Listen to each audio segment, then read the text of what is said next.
3 ದಿನ ದೆಹಲಿಗೂ ಬೇರೆ ಹೋಗಿ ಬಂದ್ರು ಸರ್ ಸಿಎಂ ಜೊತೆ. ಏನ್ ಸರ್ ಎಲ್ಲ ಬಹಳ ಚರ್ಚೆ ಆಗ್ತಾ ಇದೆ. ಏನ್ ಚರ್ಚೆ ಬಂದಿದೆ, ಓದಿವಿ ಬಂದಿವಿ ಅಷ್ಟಲ್ಲ.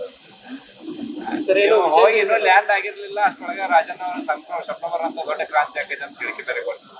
ಅವ್ರು ಹೇಳಿದಾರೆ, ನಾವ್ ಹೇಳಿದಾರೆ, ಮುಗಿತಲ್ಲ, ಇನ್ನೇನ್ ಮತ್ತೆ ಪದೇ ಪದೇ ಮುಗಿದೈತಿ.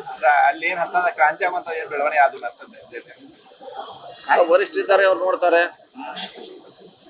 ಕ್ರಾಂತಿ ಮಾಡೋದು ಬಿಡುದು ಎಲ್ಲ ವರಿಷ್ಠಕ್ಕೆ ಆಗಿದೆ, ನಮ್ಮ ಕೈಯಲ್ಲಿ ಅವ್ರು ಬದಲಾವಣೆ. ಯಾಕಂದ್ರೆ ಮುಂದಿನ ಚುನಾವಣೆ ದೃಷ್ಟಿಯಲ್ಲಿ ಇಟ್ಕೊಂಡು ಇಲ್ಲ ಅದ ಏನ್ ಮಾಡ್ರು ಸೊ ಅವರೇ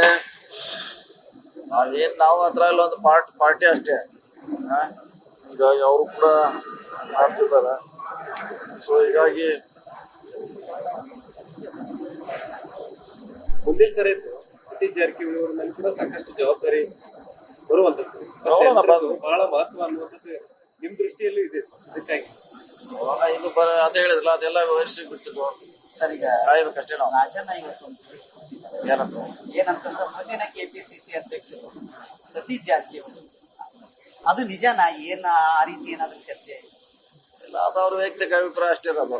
ಬಹಳಷ್ಟು ಜನ ನೀವ್ ಹೇಳ್ತಿರಲ್ಲ, ಎಲ್ಲ ಟ್ರೇಡ್ ಆಗ್ತಾ ಇದೆ, ಅಲ್ಲಿ ಹೇಳ್ತಾರೆ ಇಲ್ಲಿ ಹೇಳ್ತಾರೆ, ಎಲ್ಲರೂ ಹೇಳ್ತಾರ. ಅದು ಅಂದ್ರೆ ವೈಯಕ್ತಿಕ ವಿಚಾರ ಅಷ್ಟೇ. ಅಂದ್ರೆ ಅವ್ರು ದೆಹಲಿಯಲ್ಲಿ ಇದ್ದಾಗ ಕ್ರಾಂತಿ ಆಗತ್ತೆ ಅಂದ್ರೆ ಈಗ ನೀವೇ ಕೆಪಿಸಿಸಿ ಅಧ್ಯಕ್ಷರಾಗ್ತಾರ ಅಂತ ಅವ್ರು ಈಗೆಲ್ಲ ಸುಮಾರು ಸಾರಿ ಹೇಳ್ಯಾರ, ಈಗೇನು ಹೊಸದಿಲ್ಲ. ಆಗ್ಲಿ ಅಂತಿದ್ರು, ಈಗ ಆಗತ್ತಾರ ಅಂತಿದ್ರು. ಸುಮಾರು ಸಾರಿ ರಾಜನ್ ಅವ್ರು ಹೇಳಿದ್ದಾರೆ, ಹೊಸದೇನಲ್ಲ.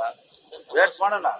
ಸಪೋಸ್ ಇದ್ರೆ ಈಗಿನ ಕೆಪಿಸಿಸಿ ಪ್ರೆಸಿಡೆಂಟ್ಗೆ ಸಚಿವ ಸ್ಥಾನ ಮತ್ತು ಪ್ರೆಸಿಡೆಂಟ್ ಎರಡು ಇದಾವೆ. ಅದೇ ತರನಾಗಿ ಸಚಿವ ಸ್ಥಾನ ಮತ್ತು ಇಲ್ಲ ಪ್ರಶ್ನೆ ಇನ್ನೂ ಆಗಿಲ್ರ. ಅದು ಆದ್ಮ್ಯಾಗ ಅದ್ರ ಬಗ್ಗೆ ಚರ್ಚೆ ಮಾಡೋಣ, ಈಗಂತಿಲ್ಲ. ಯಾಕಂತಂದ್ರ ರಾಜಣ್ಣ ಅವ್ರು ಹೇಳ್ತಾರಂದ್ರೆ ಎಲ್ಲೋ ಒಂದ್ ಕಡೆ ಅವ್ರಿಗೂ ಒಳಗಿನ ಮಾಹಿತಿ ಸಿಕ್ಕಿದೆ. ನೋಡೋಣ ಅಷ್ಟೇ, ಏನ್ ಹೇಳಿಕ್